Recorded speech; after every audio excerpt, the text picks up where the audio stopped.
Welcome to our Managing Through Crisis Summer Series presented by Michigan State University's Broad College of Business. My name is Marcie Stowell. I'm the Assistant Director in Executive Development at MSU. Today, we're pleased to present Customer Experience in a Crisis, which you heard us just talking about. First, Dr.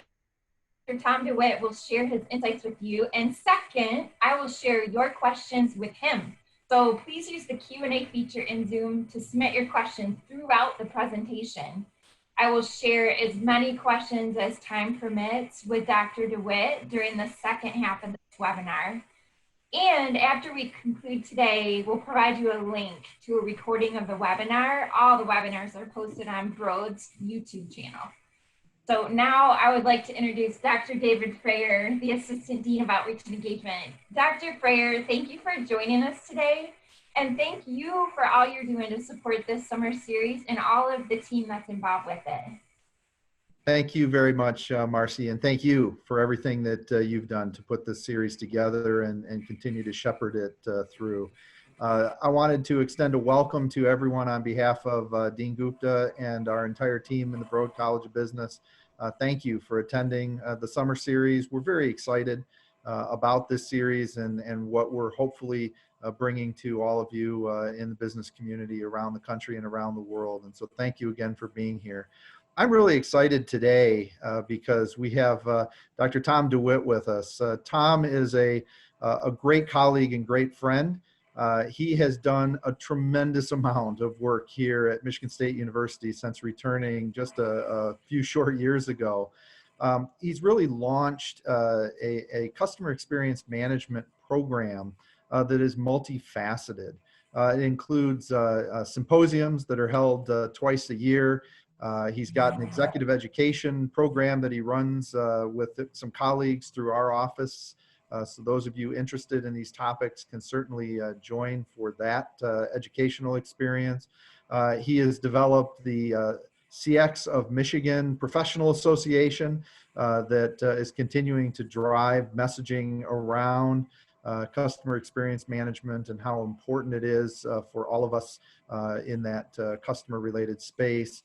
And even more than that, he's got additional plans related to research and potentially maybe even a degree program down the line. And so really excited for all the great work he's doing and that he's able to take some time today to share with you the importance of customer experience management. And so Tom, thank you on behalf of the college for doing this, and we look forward to hearing from your experiences. Well, thanks for having me here today. I'm excited because it gave me a reason to put on a jacket and a tie for the first time since March. But more importantly, I'm excited because I'm joined by, I believe, other Spartans out there. When Dave said I returned after about 33 years. I'm a graduate of the Broad College Hospitality Management Program in 1986. I moved from Hawaii to East Lansing to be at MSU and to lead an initiative around customer experience management. If it's a field that intrigues you and you may be interested in advancing it in your organization or on a personal level, please find me on LinkedIn, where I've posted some announcements about our plans for a master's degree program that we're seeking input into. This is a very exciting topic for a very exciting time. So today what I want to do is I want to introduce the concept of the customer experience to you, how as organizational leaders you can manage the customer experience. We're also going to look at how customers evaluate customer experiences, because as we well know, customer experiences have changed over the past several months, haven't they? And customers are also in a different emotional state. So understanding how they perceive those customer experiences is going to help shape how we can manage those perceptions. And lastly, we're going to close by reviewing how organizations can effectively adjust the customer experience in a time of crisis.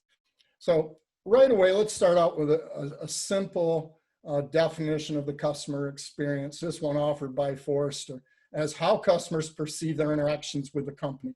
Now, these interactions can take on many different forms and probably extending earlier into the relationship and farther outside the relationship than you might have imagined. So maybe starts with their awareness of your organization or your product from a friend or a relative through word of mouth or online.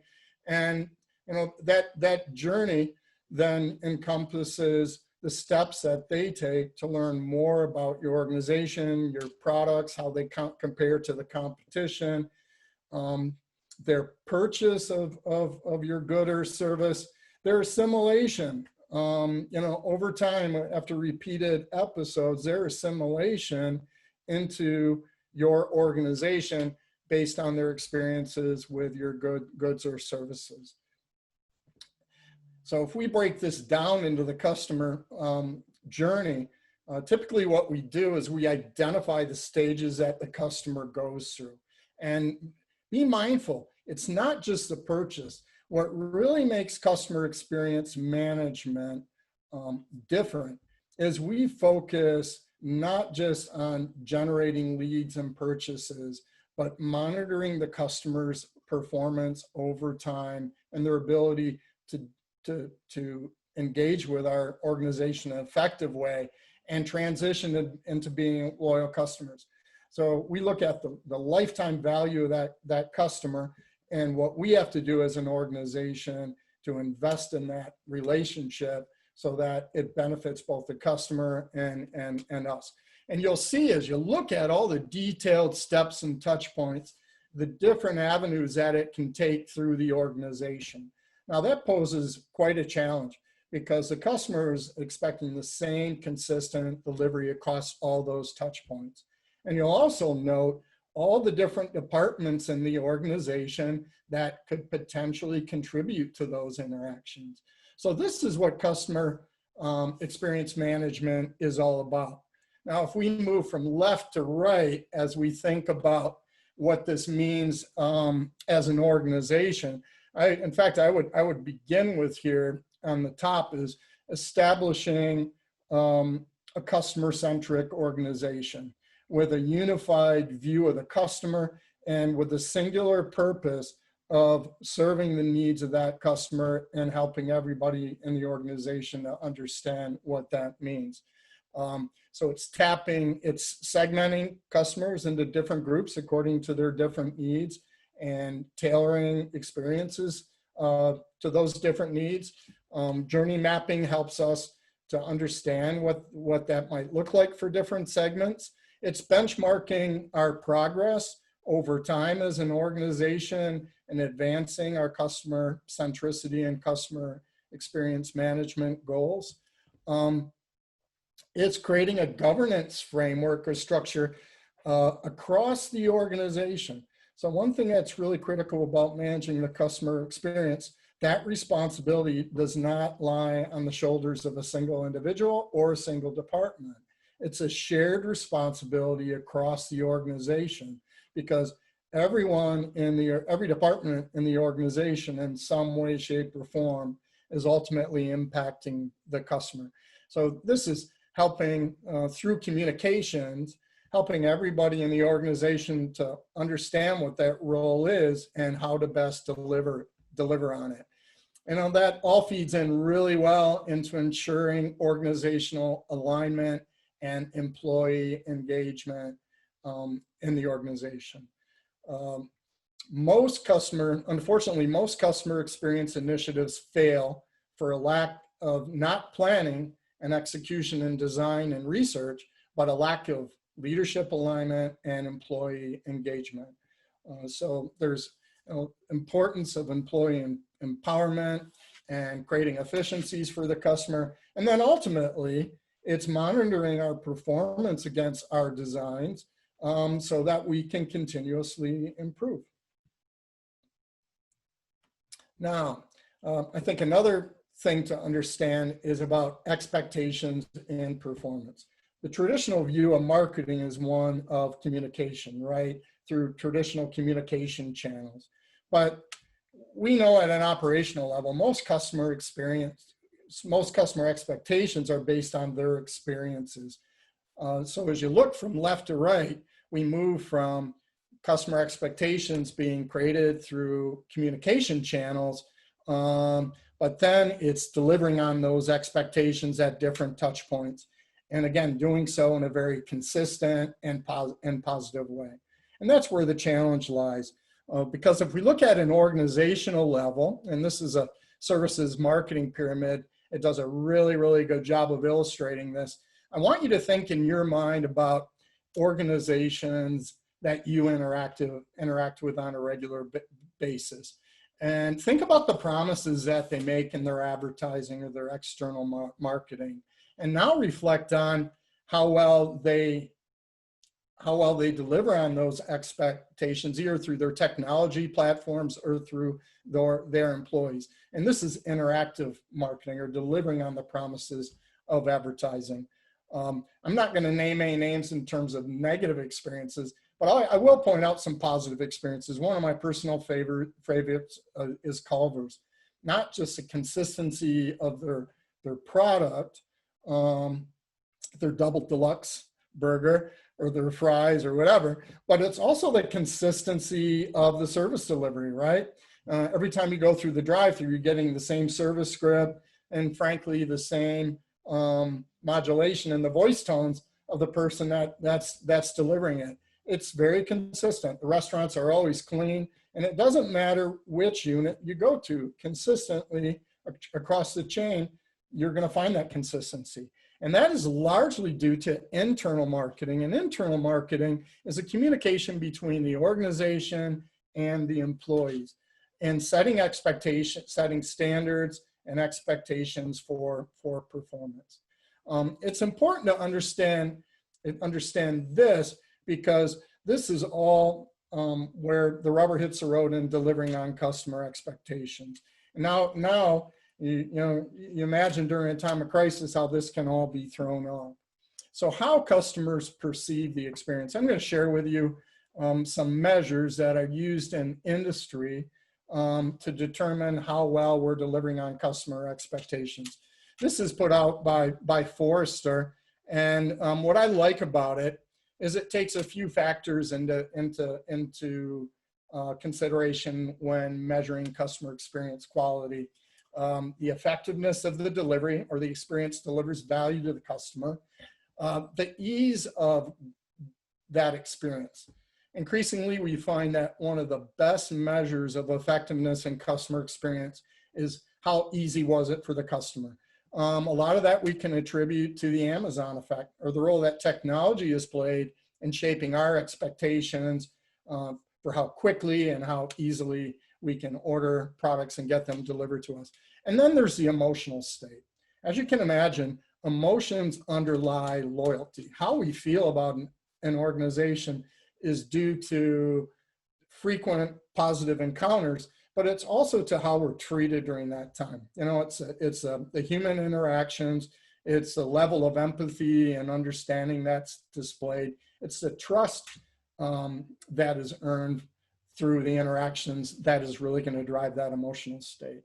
And I'm sure you've all heard a lot about NPS scores, or net promoter scores. Net promoter scores are an indication of quality. It's the willingness of the consumer to recommend your organization over all others to their friends and relatives, which really is a reflection of their trust in the brand. Now, that's valuable to know. So understanding how likely they're going to be an advocate, how likely they're to come back, those are really important, but they're only valuable if we understand what's driving that, what aspects of the experience are driving that customer loyalty. Another lens I want you to think about are the 5 dimensions of service quality.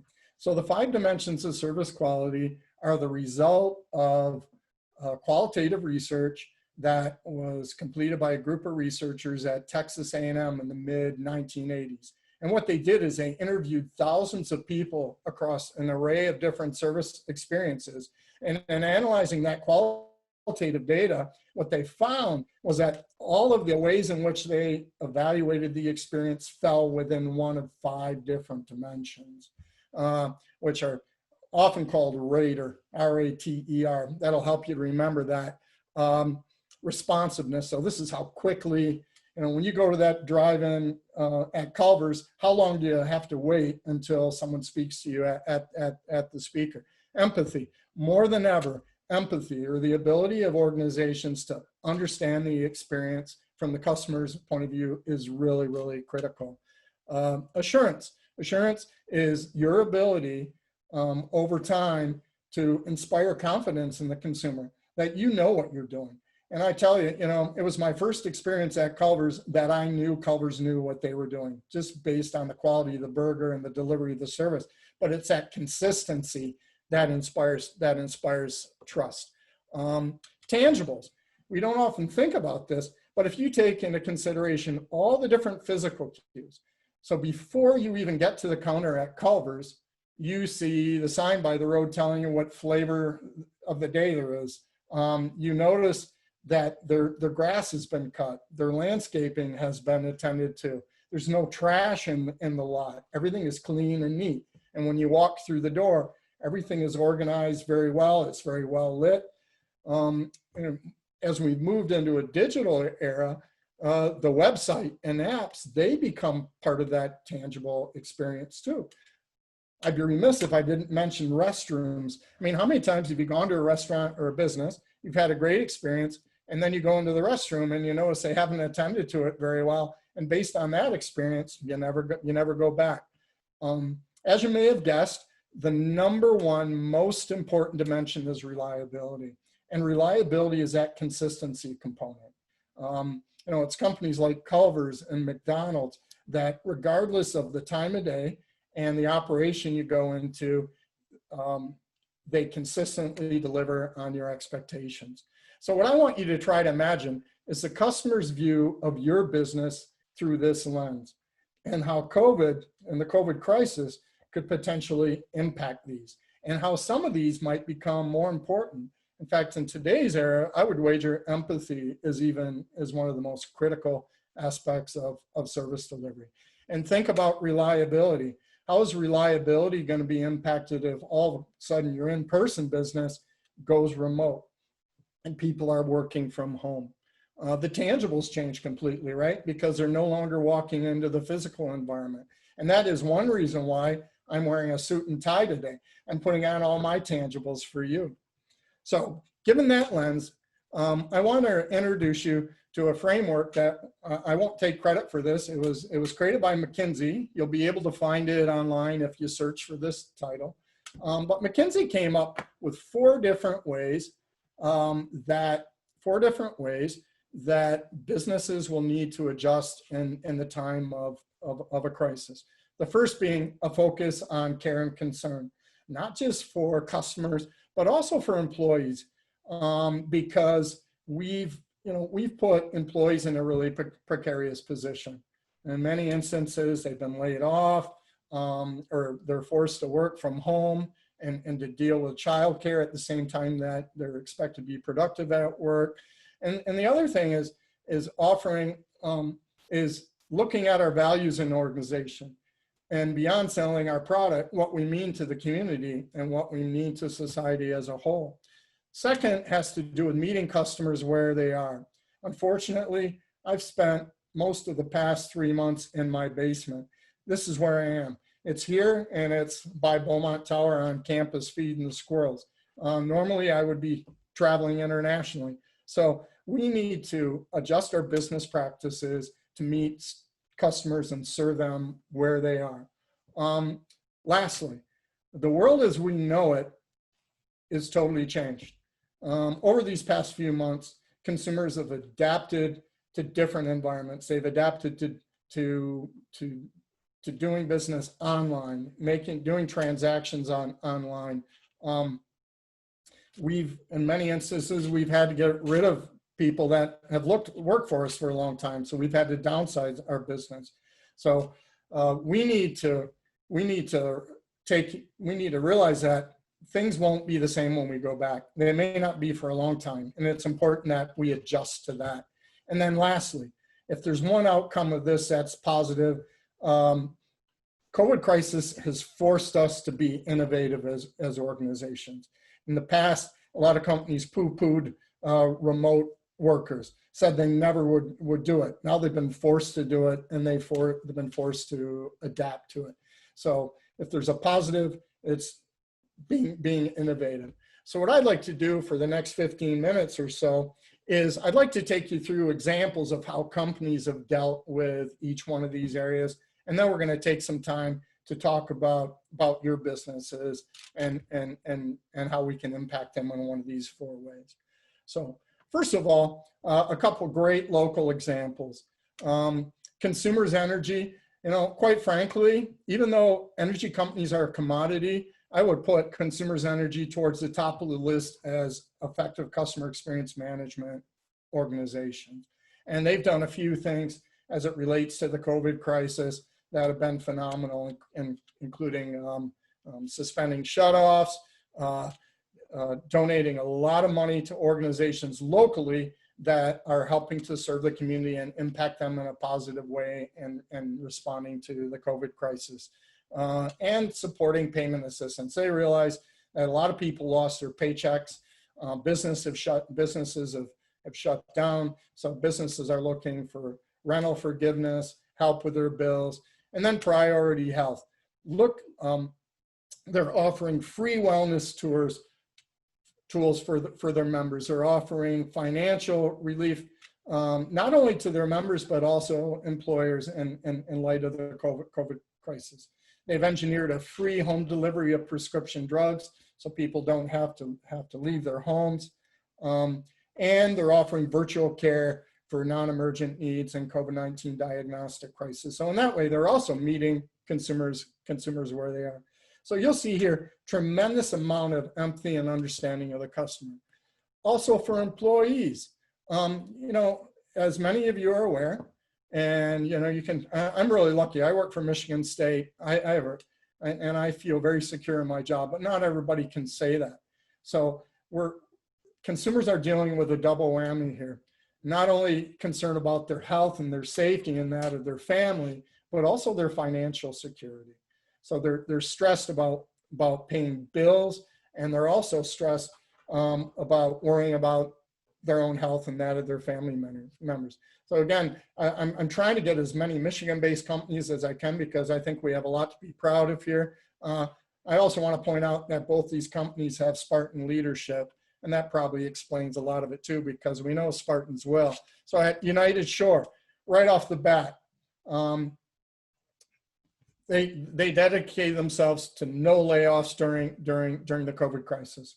Most of the employees were working at home, some senior leaders in the office. At the same time, they're attending to the medical needs and concerns of their employees. And they have a very strong team building culture at United Shore, a lot of it attributed to Tom Izzo and his practices with the MSU basketball team, and they brought that all online. Ally, immediate paid leave, and the list goes on and on for Ally, quite frankly. If you Google Ally and COVID response, you're gonna find a whole slew of things that they've done for their employees. But they recognize at Ally that it's not just about pay, but it's about those other types of things, child care and elder care, and they've implemented policies to help their employees in those areas. The community, the amazing things that has been done by Michigan-based companies in support of the crisis. The automotive industry, I just have to throw Ford up here and what they've done, but General Motors weighed in equally. They're working with their partners. They produce gowns. The gowns were a really interesting thing. They actually worked with the manufacturers of their, what are those bags in the car that explode when you get in an accident? Anyways, they use the same materials for those bags to create reusable and washable gowns for the medical, for the healthcare industry. Ventilators, face shields, masks, it goes on and on and on again. But if you look just at the 200,000 washable gowns a week, That's just phenomenal. And this was quite interesting here. Green Tech Soft Wash. It's a company, a Michigan-based company that specializes in cleaning off roofs of homes. And without any prompting, they started washing all the playground equipment at playgrounds. And in both these instances, it speaks to their values as an organization and their commitment to the community.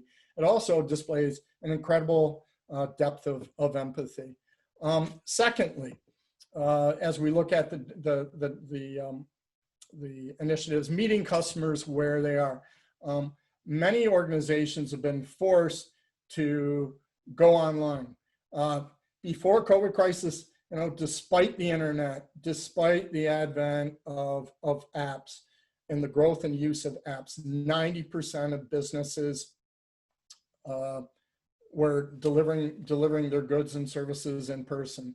As we know, overnight, that has completely changed. So from small organizations like Uncle Bobby's Coffee and Books, which is based out of Boston, not only did they start selling books online and trying to compete with Amazon, but with a small bookstore flavor, but they took all of the things that made them special online, including book reviews with authors, wellness talks and whatnot using Zoom.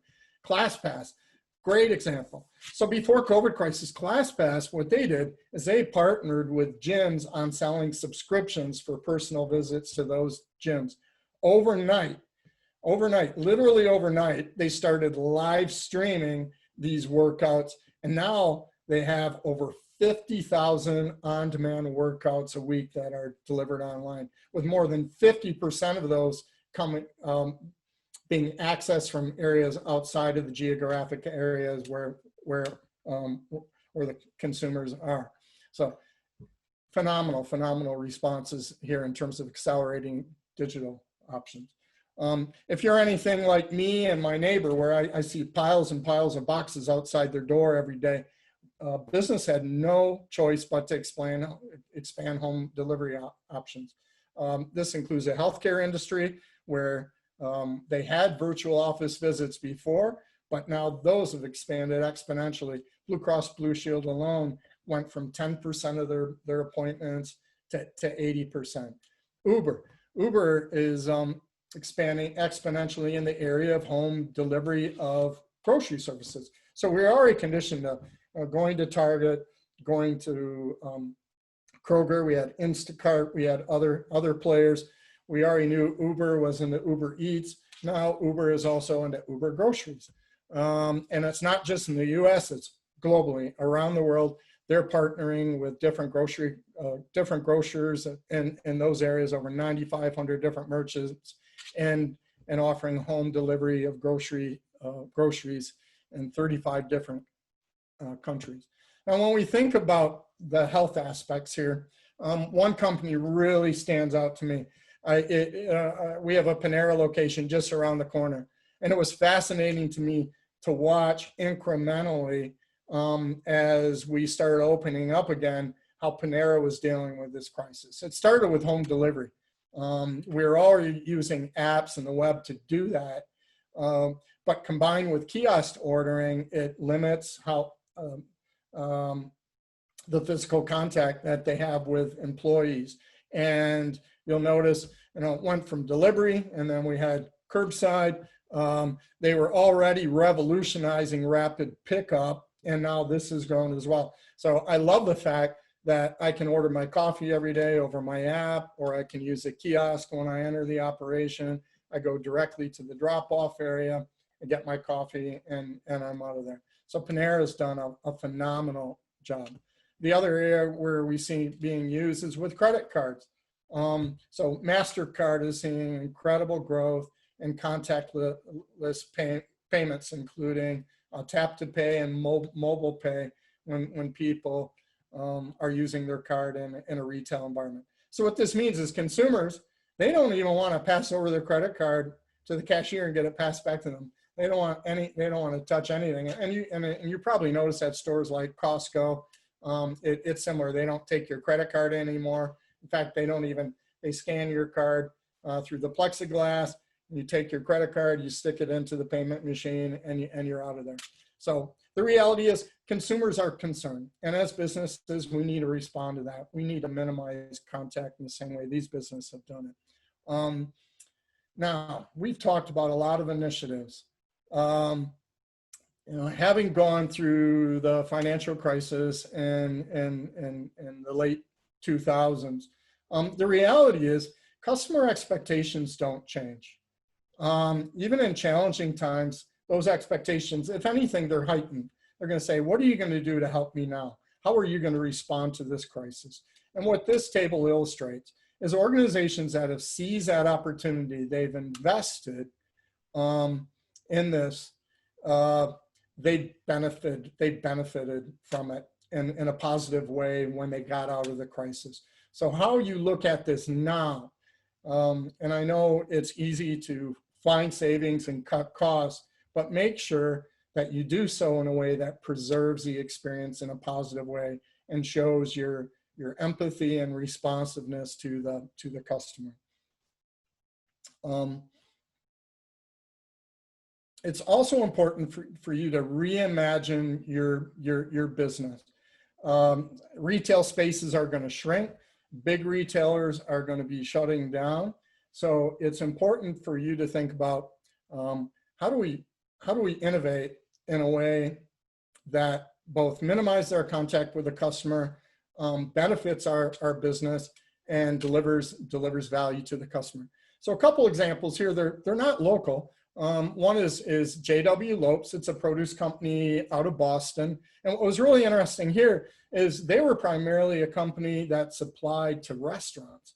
And with restaurants cutting back, you know, you can imagine now they're kind of taking all the supply chain. And what's fascinating for them is they went around the restaurants, they went around the groceries, and they worked directly with consumers to create a home delivery service for produce. And as you can see, their subscriptions have run out. I think they set a limit at 1,000 where they could really do a good job. And now they have a waiting list of 4,500 customers waiting. So imagine that, you know, every week being able to order your produce, fresh produce, and find it right at your door. What a great opportunity. At the same time, GameStop, really interesting. Before the COVID crisis, their sales were hurting. It's a multi-billion-dollar global company. Their sales were really hurting. And despite the COVID crisis, they made the conscious decision that they were going to move their business online and direct their energy to a digital platform and work from there. They know that from a long-term strategy, it's going to be more viable. Last set in the last set here. So now's the time to innovate. Now's the time to be agile, to innovate. How do we do that? Well, first of all, keep a real-time pulse on customer preferences through social media and call centers. And why I recommend that is because those are consumer responses that are happening as close to the moment as we can possibly capture. Survey data, while effective over time with a customer, there's a lag time between when somebody fills out a survey and they have their experience. There's also a lag time between when that information is aggregated and actually used. As you well know, if we're upset today with an experience, where do we typically go with it? We typically go on social media. We write on our Facebook page, or we tweet about it on our Twitter account. Well, fortunately from you, there's software packages out there that can track that information down, find it, isolate it, and in a way, then you can deal directly with a consumer through messaging, resolve that problem. But more importantly, learn about problems that you have and resolve them as quickly as possible. So social media helps us to identify customer feedback as close to the experience as we possibly can. Call centers. It amazes me in discussions with practitioners in customer experience. It amazes me how many customers view their call center as a cost center, as something that's dumbed down the basement to deal with customer problems. not realizing that one of the best sources of information about the customer experience come directly from the customer as they call call centers with problems that they have. And as you can see, call center volume has increased dramatically since the beginning of crisis. Why is this, you might ask? Well, customer problems have gone up, haven't they? So we're doing business differently with organizations. We may not really understand how to do it that way. And we go online and we search for the information. That's generally where we go first. So a couple takeaways here. First of all, anticipate customer problems and needs, put that information online, and then make call center numbers accessible and easy for customers to call. But customers are calling more frequently. Customers are spending more time. So this also puts a burden on call center personnel. And that's another area that needs to be addressed. Listen to employees for two reasons. First of all, your employees, particularly frontline employees, are the best source of information about your customers. The further you move away from the front line, the less you really know. And that's really sad. So create listening posts for you to tap into what customers are saying, challenges customers are having, so you can utilize that information. But at the same time, you need to be in tune with your employees' emotional and physical state.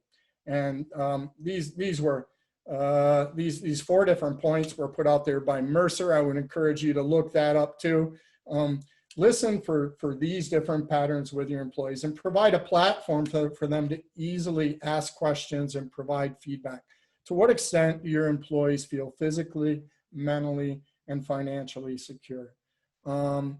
Do they feel that they have all the information that they need and technology to feel like they're connected to you and connected to their work? You also need to be mindful of how their performance and decision-making and ability to collaborate with one another is being impacted by the COVID. And you need to give great thought to how you're going to respond to that. And lastly, thinking back to section number 3, how are you going to be, how did you change in the short term? How are you going to be changing in the long term? How are you going to inform and involve your employees in this change process? And lastly, this is the silver lining, and this is what I was talking about. This is what I was talking about before. Now, and executives across industries agree that now is a great time for innovation and growth. But the principles that we applied previously may not operate quickly enough to be innovative. So a few things here. Accelerate time to market for new customer experiences. Now I guarantee you, as Panera was making this decision, they didn't say, well, let's pilot it in this market and see how it works. They said, listen, we're gonna make a best case decision. This is what we think is gonna work. Maybe they get a little bit of feedback, but then they operationalize it. So speed up that process. Count on your understanding your customers and what their needs are and your business capabilities, and pivot and do it. In fact, one thing that the automotive industry learned out of this exercise and having to build ventilators and gowns and whatnot, as the time from idea inception to execution, that window can close. They learned that they could innovate in a much shorter period of time. And you need to create agility and willingness to participate across your organization in implementing this. Can you imagine what it took at Panera from going from a full service restaurant to now all of a sudden a very limited service restaurant with fewer employees and fewer service points in that short period of time?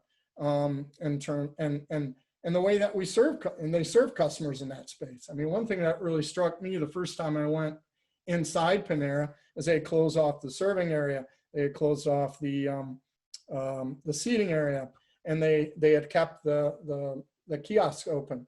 And there were 2 employees there to meet me at the door to understand whether I'd placed an order or not online, or whether I needed a kiosk. They had the coffee set up right there to serve coffee if that's what I wanted. So it's being agile, responsive, and quick to innovate.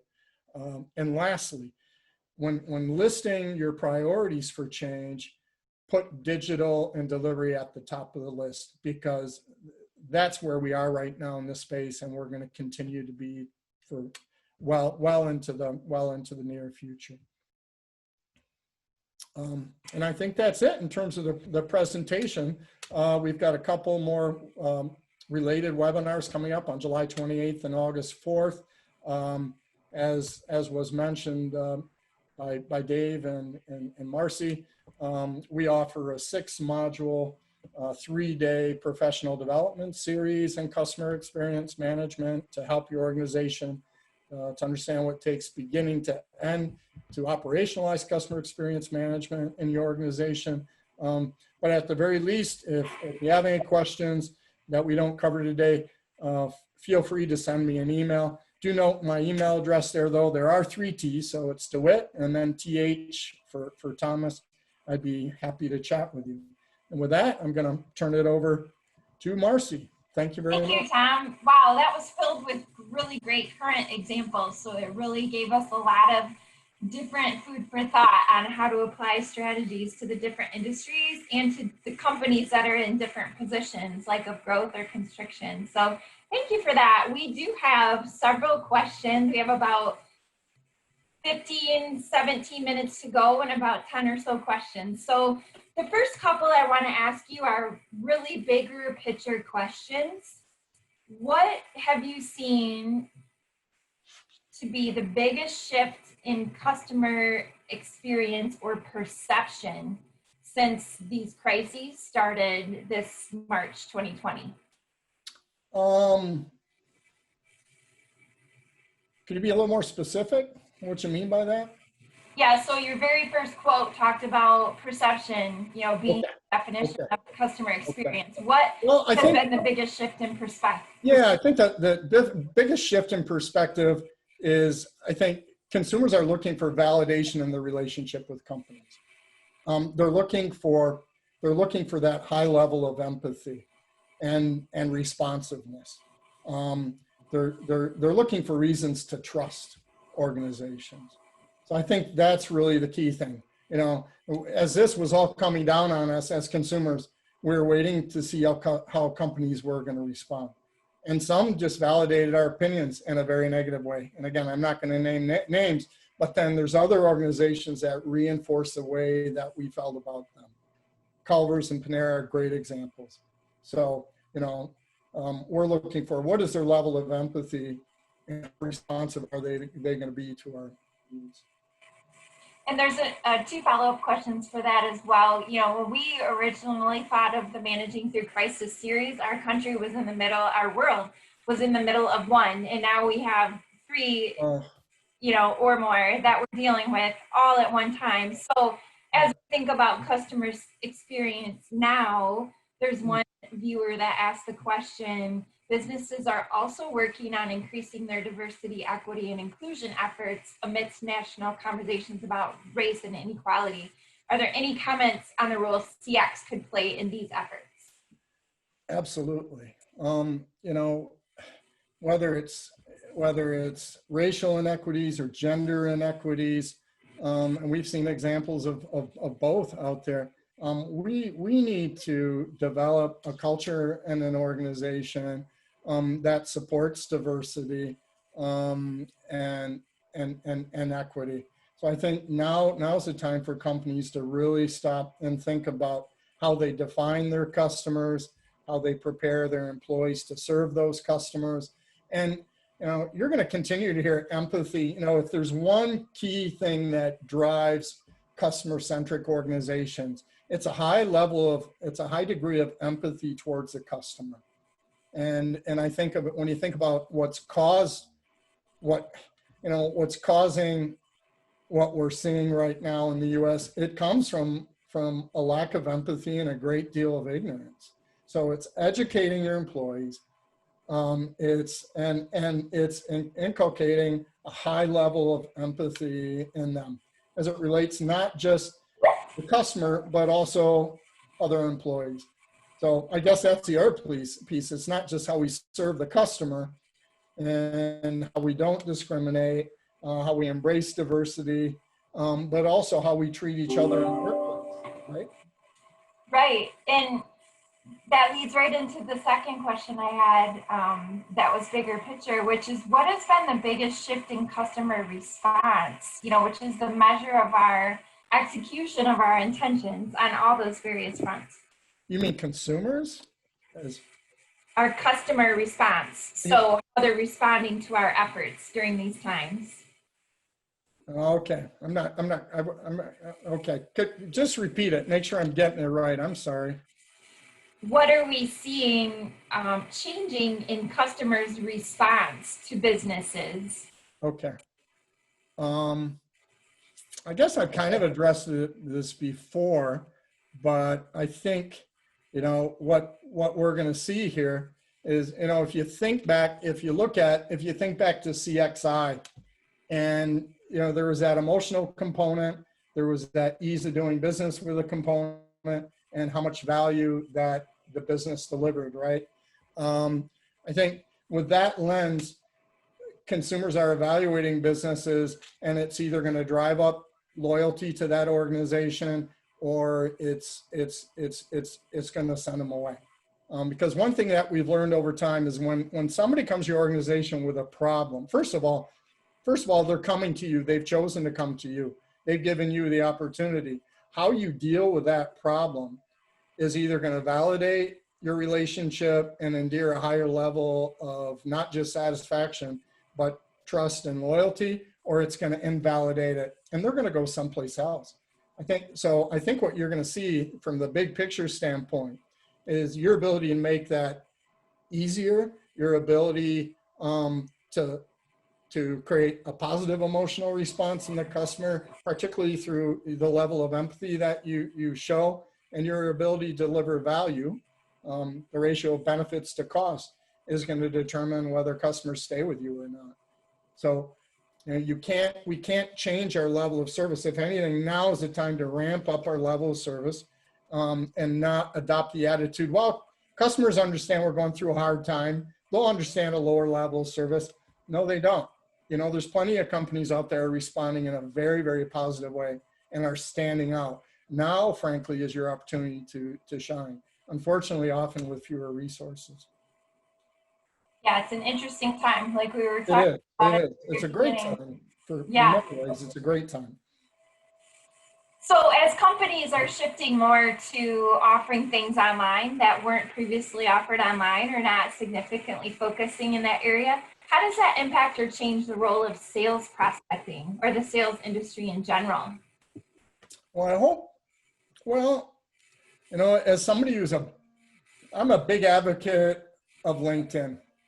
I'm a huge advocate. If anything else, LinkedIn and what it provides for prospecting is indicative of the power of the internet and prospecting. So I agree. I think it's going to shift it dramatically to an online environment, and it's taking advantage of tools like LinkedIn for prospecting. But I also think it's important to think about relationship maintenance and customer success. Customer success is a field that's divine. It's more of a B2B customer experience management. And they have this indicator called customer health, that it's a numerical indicator of the quality of that relationship with a customer.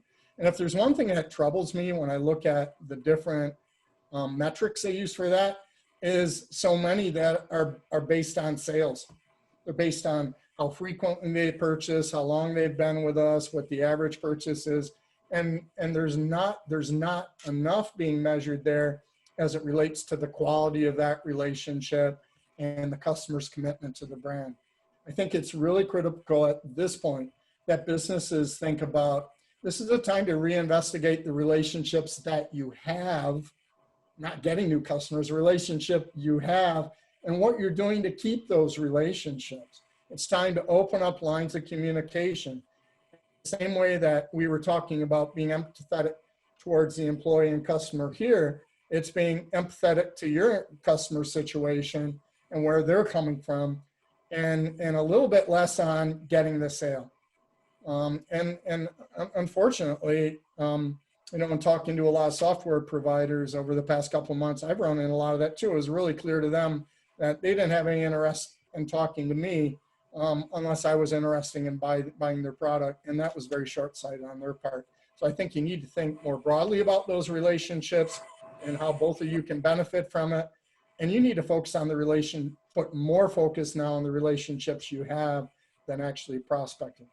And technology can help you with that. You don't have to get on an airplane or get in your car anymore. You can schedule a Zoom meeting. You know, there's plenty of chat spaces and ways to share documents. So it's rethinking how you manage those relationships. You know, and that's actually one of the main reasons why we created this summer series is we wanted to there you go. Partner. It's free.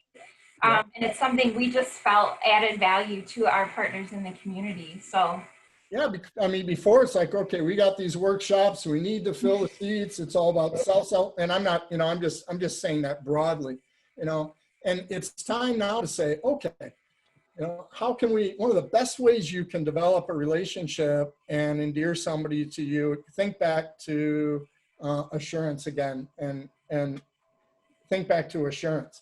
One of the best ways you can do that is to educate your customer. So this series of workshop, frankly, is showing your empathy, and it's showing your level of assurance. So it's showing to everybody out here, hey, we have this expertise at MSU. We care about you. We want to help you. We want to develop your knowledge around the area. So that's what I'm recommending. That's what businesses should be doing. Now's the time to show that empathy and demonstrate that level of assurance. So as we think about businesses that have innovated, you know, there's some obvious examples like Uber, Zoom. They have definitely innovated during these last few months. Specific manufacturing companies have been able to put out different products very quickly. I would imagine some of those ideas came from their employees. I would certainly hope that that was true. One of the viewers asked this question stating 60% of employees feel their ideas for improving CX are overlooked. Yeah. What can a CX professional do to gather and elevate? Oh, good. I love it. I love it. I'm a big proponent of employee listening posts. So whether it's digital, you know, whether you create an online form and say, listen, any idea you have, any encounter, you know, if you have a concern about how we're serving the customer, or if you have an idea how we can improve we're serving the customer, or if you have concerns about your own welfare or your own ability to do your job, or something we could be doing better to serve you, having a web page, an online form where they can enter that information.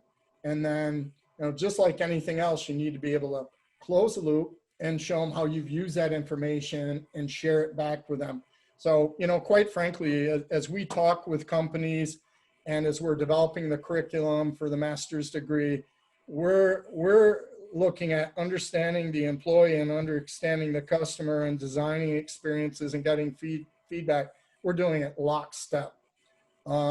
So I think the other thing to understand too, related to this, you know, as managers, we tend to focus on customer measures of business success, right? And it's getting not just that, but what's your level, you know, what's your employee turnover? What's your level of employee engagement? And what's your level of employee satisfaction? And we know that a positive customer experience and a satisfied employee, a productive employee leads to the counterpart in terms of the customer. But oftentimes we relegate that employee stuff to HR. It's got to be in front of every leader and every manager, and they need to be able to see that relationship. So, you know, back to your original question, I think the key is make it easy for them to provide feedback. Make sure that they know that you're genuine in your concern, and then show them how you use that information. Publish within the company. Here's just a handful of ideas we got from the company, and here's the name of those people, and this is how we use that information. If you want to contribute, go here, you know, go behind a firewall, sign in, log into the company intranet and enter your information here. So celebrate that. Yeah, absolutely. Because you're right. They've got the best ideas. I remember years ago, I did a consulting project for a credit union, and we had a session about ideas, and it was amazing. A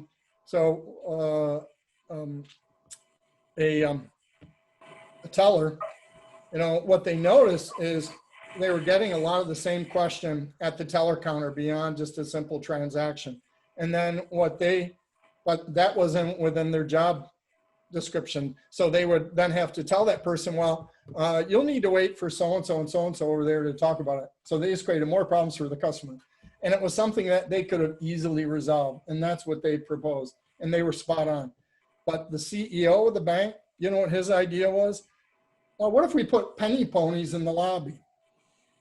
So penny ponies, you know, back to Meyer and their penny pony. I think it's still a penny. And, you know, totally unrelated to the customer and really addressing their individual needs. And it gets back to what I said before. You know, unfortunately, the higher you get up in the organization, the oftentimes the less you know about the customer. So those frontline people are really critical.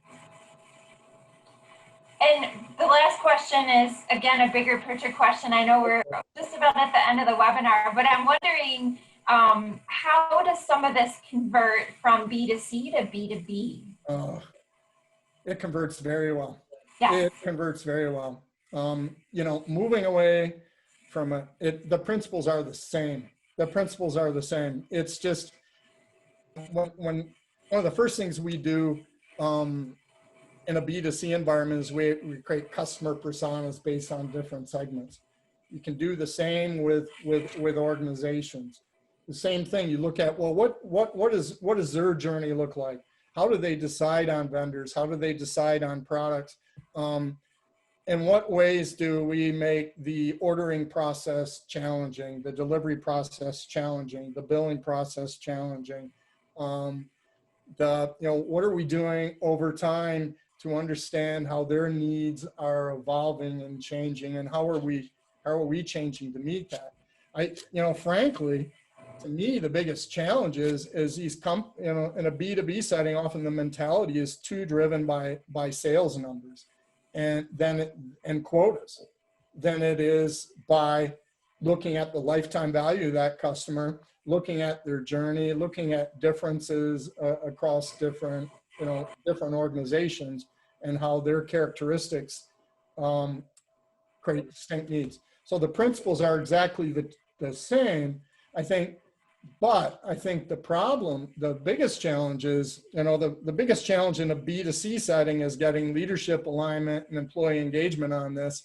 I think it's even more challenging in a B2B environment oftentimes because it is so numbers driven.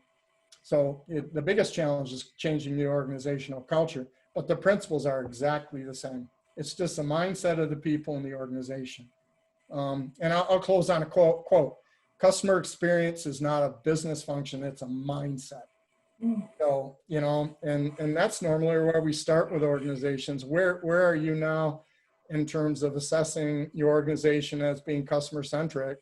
And then it's moving from there. So Dr. DeWitt, thank you so much. Thank you. This was fun. Strategy to think about and some tactics and some current examples. And we certainly appreciate your time spent today preparing this and working with us today to offer this to our community. I appreciate it. If I could just ask everybody out there though, if you're a Spartan alumni or if you're a Spartan supporter, if in the chat, if you could close with a go green, I would really appreciate it. Go white, yeah. So on that note, for those of you that are listening, we thank you very much for coming every week, for participating, for using Zoom and all those features to make this interactive with us. Several of the questions that you ask go deeper into CX, so I would recommend you looking up some of the CX initiatives Dr. DeWitt has put together, and some of the questions relate to like motivating employees or other questions that we cover in other topics in this series. So stay posted. We will get to those as well as we continue together throughout the summer. So Thank you. And don't, Stay well. and don't hesitate to send me an email, and we can set up a Zoom call to talk about it. I'd love to talk to individuals on a more detailed level. All right. Thank you, Dr. Thank DeWitt. you. Thanks everyone for coming. Stay safe and well.